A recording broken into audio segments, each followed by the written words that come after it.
right now on KMBC 9 News at 6. Saving $1, even at the expense of your safety, your livelihood. KMBC 9 investigates what's really happening inside some local apartment complexes. Hear what an ex-employee is saying. A crash investigation comes to a frustrating end. There's nothing that makes that piece of time more valuable than what it takes to put that seatbelt on and save your life. We begin with breaking news. That search north of Kansas City for two missing brothers from Wisconsin. Sheriff's deputies wrapped up a briefing where they say they have multiple search sites and are following leads. Nick and Justin DeMall disappeared on Sunday while in Missouri for their livestock business. Deputies say they have not found anything in their searches, but are focusing on areas in Caldwell and Clinton counties. Today's activities, searches have or are being conducted in both counties currently. Investigators are currently searching the area which is behind us at this time.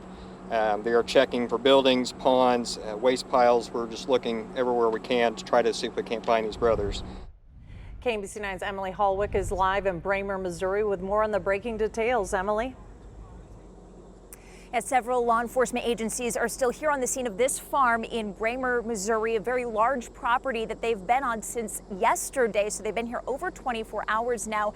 And we just learned from the Clinton County Sheriff a little while ago that the family actually told authorities that the brothers did do business here. So that's why they're kind of focusing on this area as well as a couple of other farms where they know those brothers went on that trip here to Missouri. I talked to an employee of the DeMall brothers today. He says he's not giving up hope. For friends and family of the DeMall brothers, days of waiting have led to few answers. It's stressful. We're not getting a lot of sleep, so we're tired. Rob Chupp works for the DeMall's livestock company, which owns cattle here in Missouri. They were here to check on some farms that were feeding cattle for us. He and some of the brothers' cousins have been camped out here at this farm in Bramer, where police have been actively searching since Wednesday. I know that the cops and law enforcement have done a wonderful job and are still doing a wonderful job with the investigation, and we do appreciate their work. He says everything seemed normal when he last spoke to the brothers around 11 a.m. Sunday, but any business or anything that you do where there's money changing hands, there's opportunity for bad things to happen. As law enforcement agencies from all over the region continue to search, Chupp has been keeping Nick and Justin's family in Wisconsin updated. Nick has 4 kids and a wife at home that need him. He says Nick is an amazing father. Nick was really like I would say a super dad. His kids were everything to him. Despite all of the uncertainty, Chupp is staying positive. They're still here, they're still searching, and we're hopeful for answers soon. And the search here at this farm in Bramer is continuing into the evening, and authorities earlier told us that the next law enforcement update is planned for 4:30 tomorrow afternoon. But of course, if any developments break, they'll be letting us know, and we'll let you know as soon as that happens. Reporting live in Bramer, Missouri, Emily Hallwick, KMBC 9 News. And there is a special tips hotline for this case. It's 816-632-TIPS. 70 cars of a Union Pacific train jumped the tracks this morning in far north central Missouri. It all happened off 65 Highway near Mercer, Missouri. That's up near the Iowa line. A viewer sent us this video. No word yet what caused the derailment. No injuries. No hazmat crews were needed here. A woman has died following a crash in East Kansas City. It happened yesterday morning near Cleaver and Elmwood. The victim was a passenger in that vehicle. Her name has not been released. Police say the driver was speeding. He lost control, hitting a tree in the median. He's in critical condition. 4 children were also in the car, and they were not wearing seatbelts. And it's just really unfortunate because it's just a simple choice to make, to take that half a second and put that seatbelt on, and it can save your life, and it can save the life of your kids too. The kids were taken to a nearby hospital. Some of them have broken bones. They are all expected to recover. Atchison police have identified a body pulled from the Missouri River as 53-year-old Donald Spaulding from St. Joseph. He lived in St. Joseph for 2 years and recently stayed at a campsite along the river. Officials say he died from drowning. We have the latest in an ongoing KMBC 9 News investigation. We have been flooded with complaints about more than 1,600 apartment units across Kansas City. A whistleblower is coming forward to KMBC 9 investigative reporter Matt Fleener with insider information. Well, Chris and Laura, this whistleblower is a former maintenance man of a group of apartment investors we've investigated for weeks. He says he was fired for reporting problems to code enforcement. That is a claim that management does not agree with tonight. Everything that was being said was falling on dead ears. Ray Forbes worked as a maintenance man for apartments across the metro owned by KMTH Realty for 2.5 years. When this issue is brought to management, it's more so, shh, you didn't see anything. If it's not on the work order, it's not your business. I just felt like that was wrong. Cut my lights out. Forbes coming forward to KMBC-9 News after seeing our ongoing investigation of the apartment investors who own 11 apartment properties across the Kansas City metro with 1,600 units. In some units, we've seen what officials call fire code violations. Smoke detectors gone, fire extinguishers missing. We've also seen air conditioners busted and roaches crawling around. When these issues was reported back to management, we ended up getting backlash from it. Forbes says he was actually fired after reporting code violations to city officials. But as a maintenance technician with inside information, I am telling you, you definitely would want to question this company. They do not care about the tenant. So we did get a response from the property owners within the last hour. He actually disputes the whistleblower's claim, saying Forbes was fired for a different reason, a reason we're still investigating tonight. He has invited us on a tour when he returns to Kansas City from Israel to see how he's making improvements to those properties, and we're going to take him up on it. Laura. If you have similar issues, KMBC-9 Investigates has a simple form you can fill out. Just go to kmbc.com/apartmentproblems. The man whose arrest by ICE officials was captured on camera earlier this week is now back in Mexico. Friends tell us Florencio Milan Vazquez was deported today. This is after his girlfriend live streamed the confrontation with ICE officials and police on Facebook. The family says they were not told he was transferred. We're tracking a shower or two right now in first alert weather. Chief Meteorologist Brian Busby now with the latest. Skimpy. That's it, Chris. I mean, they really aren't showing up much, and they're not going to grow. They're not going to develop. They're not going to get strong, but they're going to still move through northwest Missouri, northeast Kansas. As you see here, Hiawatha, the city, clear, but just west of St. Joe, another shower. Still sliding down closer and closer to Kansas City. Some will make it, most will not. And that's why we assigned it like a 10% chance even yesterday. But I want to prepare you for something more widespread in weather. That'll be the muggies that'll come in. Also the warmer air getting close to 90 degrees heading into the weekend. And then there's a stronger storm system, a little more convincing. That one will move through early next week, giving us a better chance of rain. You'll see that in First Alert Future Scan in about 5 minutes. FEMA is offering more help to people affected by spring flooding and severe weather. The Recovery Center in eastern Jackson County is offering one-on-one help for residents. It's at the Fort Osage Fire Department in Buckner. It'll be open tomorrow from 8 in the morning until 7 tonight. And another Recovery Center will open in Buchanan County this weekend. It will be at Keys Fellowship Church in St. Joseph. It'll be open Saturday, Monday, and Tuesday from 8 until 7. The center will be closed Sunday. If you live in Jackson County, you have until Monday to appeal your county property assessments. Thousands of Jackson Countyans have done so after seeing sky-high increases. There is more on the appeals process on the county website. County legislators extended the original June 24th deadline after homeowners complained about those high estimates. An area man convicted in a federal murder case will be one of the first to be executed as the Justice Department is reactivating the death penalty. KMBC-9's Michael Mahoney has more on this evening. Michael? Chris, he is Wesley Ira Perkey of Lansing, and this is connected to the 1998 disappearance of a Kansas City teenager, Jennifer Long. Her body was found in a septic pond near Clearwater, Kansas. That's down around Wichita. Perkey is now scheduled to be executed on December 13th. The sentence will be carried out at the federal prison in Terre Haute, Indiana. The Bureau of Prisons say that is where he is imprisoned. Attorney General William Barr issued a statement announcing this, saying we owe it to the victims and their families to carry forward the justice and the sentence imposed by our justice system. They will use a lethal injection method similar to the one now being used here in Missouri. Chris? A bomb threat this afternoon at the old Douglas County Courthouse. Sheriff's deputies tweeted the courthouse and law enforcement center near 11th and Mass in Lawrence were evacuated. Officials cleared that scene about 2 hours ago. Nothing was found. A teenager is at the center of a lawsuit against the Lee Summit School District. The student claims she was raped at school and then blamed for it. The lawsuit claims an assistant principal at Bernard Campbell Middle School accused the student of disobeying the school's policy against PDA. The suit says the assault happened in December 2017 in a boys' bathroom. Police say officers investigated, but prosecutors declined to file charges. And the school board in Lee Summit is meeting for the first time since their superintendent resigned. Earlier this week, the district bought out Dennis Carpenter of his contract, paying him $750,000. KMBC-9's Brian Johnson is at the Stransberry Leadership Center as we're less than an hour away from that meeting. Guys, tonight the board has a work session. Right now they are in closed session.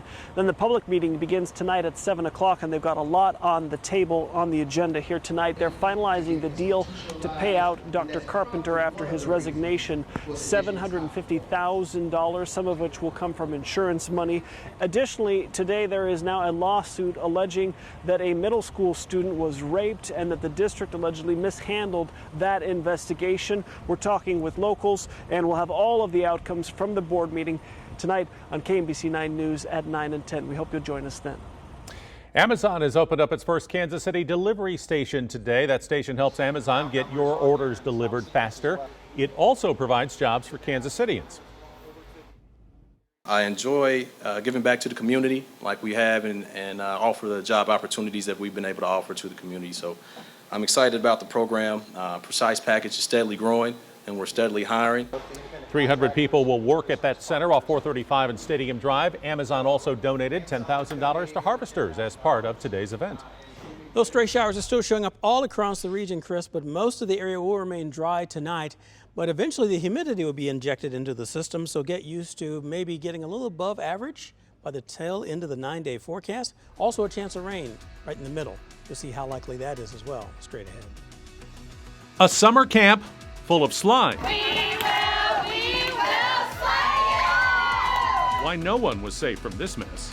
Legacy means a lot of things in the NFL, and here at Chiefs Camp, we have the nephew of a former Chiefs player. You'll meet him. That's next, later in our show.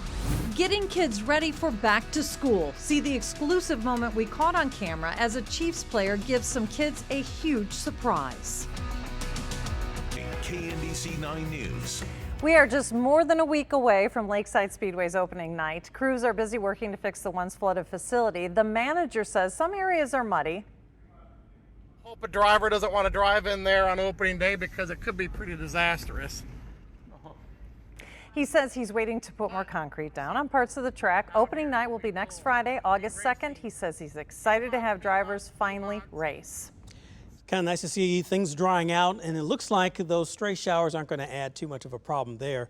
Temperatures bouncing back near the Metro, 80 Overland Park, same for Smithville. Excelsior Springs 78 degrees, down to at least some at 80. So this cool dome is shrinking, eventually being replaced by warmer air. I mean, look down toward Wichita, Oklahoma City, and Dodge City just to get a hint. So planning ahead, things are definitely going to start to get a little more muggy, that's for sure. Humid heading into the weekend, and in addition to that, better chances of rain during the 9-day forecast. Once again, we'll look at that together, and also First Alert Future Scan in just a few. The Chiefs' first game of the regular season, 44 days away. Rookies and quarterbacks are already at training camp in St. Joseph, with the rest of the team arriving tomorrow. The first practice open to the public will be Saturday. Chiefs training camp is happening on the campus of Missouri Western State University. And a lot of famous players named Bell have worn Chiefs uniforms. Bobby Bell, Mike Bell, and now Blake Bell. He's an undrafted free agent, but as KMBC 9's Karen Kornacki found out, he is happy to follow a family tradition right here in Kansas City. Well, they're cleaning up after another day of workouts up here in St. Joe, and we've been watching the rookies and the quarterbacks and a few others out here on the practice field. I like number 81. His last name is Bell. This is Blake Bell, a tight end, but his uncle and his father played in the NFL, and we all know who Mike Bell was. And he has a pretty unusual nickname, too, Bell Dozier. I was back in, I think the fans at OU kind of was doing that package, the short yardage goal line, and, you know, it kind of started, and we started scoring points, and you know, I kind of joke around, I might have 6 plays, but 3 touchdowns, but it was kind of a good job. We used to come to the games all the time since I've been really young, and you know, I remember having a picture with Tony Gonzalez back when I was young and everything, but it's been great, and obviously my uncle playing here for so long and kind of following them growing up, so it's great to be here, and I'm just pumped to be a part of it. He tells me it's just a great organization, a great place to be, and obviously close to home here, and you know, just what a special place it is. And Blake says we might even get to see his uncle up here one day, Mike Bell, the former Chief. From St. Joe, Karen Kornacki, KMBC 9 News. One Chiefs player reporting to camp tomorrow wanted to do something special on his last day off. Chiefs defensive tackle Derek Nottie took a dozen kids on a back-to-school shopping spree. KMBC 9's Kelly Eckerman is back from Dick's Sporting Goods in Leawood, where he surprised some of these young fans. And honestly, I'm not sure who had more fun, him or the children. But number 91 just wanted to give these kids from the Boys and Girls Club a back-to-school surprise, and his gesture was a big hit. These are not the normal moves for Chiefs defensive tackle Derek Noddy. He was sneaking through Dick's Sporting Goods to make his entrance. Big Chief, welcome to Derek Noddy. What's going on, y'all? How y'all doing? Derek surprised each of the young fans with a $125 gift card to spend at Dick's. In no time, they were off to do some shopping. I just wanted to help out the kids and to give them a good head start going into the school year. That's pretty much it. The shoe department was a popular place. Some were looking for Derek's fashion advice. Thinking of a black, but I like the red color. That is nice. And sometimes they just needed his height advantage. This is my hair? You are medium? He even met a fellow football player. I'm on a team too. Oh, you are? Yeah, the Boys and Girls Club team. Derek's act of kindness made a big impression. Man, you see the hairstyle, you see the gear, you see what's in his bag, man. You see the shoes on this kid, man. Goodness gracious, you a baller, man. Appreciate it. So, as far as making this a special day for these kids, it's a win. The kids told me they had never met a Chiefs player before. He gave them each an autographed football. Dick's gave them a bag of presents.